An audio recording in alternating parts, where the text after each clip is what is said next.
Who are you? Do you know? Not knowing who we really are puts us in conflict with ourselves.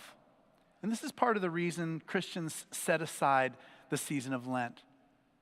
Today is the first Sunday of that time when we try to stop thinking of ourselves as clever, well-meaning achievers. It is when we recover a sense of who we really are as children of God. Now, many of you know me very well, and we've been together a long time. You know that I used to play clarinet in the church band at our last church, and that I used to play the church organ on Thursday afternoons when no one was around. I love going to symphony concerts and singing evensong on Thursday nights with the choir. That's my favorite. I love music. And as a teenager, I loved music too. But one Lent, I remember wondering, I wondered if I loved rock music more than I loved God.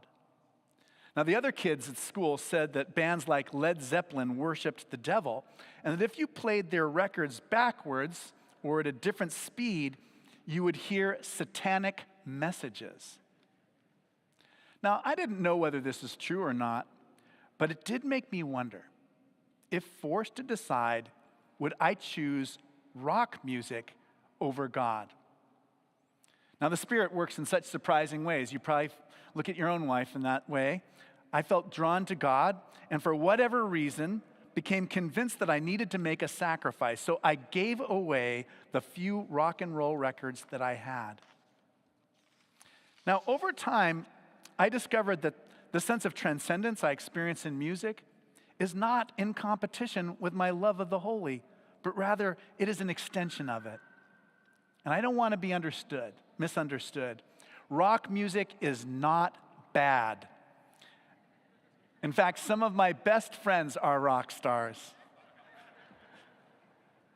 But just as some people are tempted by alcohol or food or the desire to be recognized, for a time, I felt that music was getting between me and God, and it required a special sacrifice to remember who I really was. Now, since then, my temptations are just getting more and more complicated. I spend a lot of time with the Bible, but it still constantly surprises me. Jesus does not begin his ministry immediately after his baptism. Instead, the Spirit casts him deep into the desert, where Satan tempts him for 40 days and nights.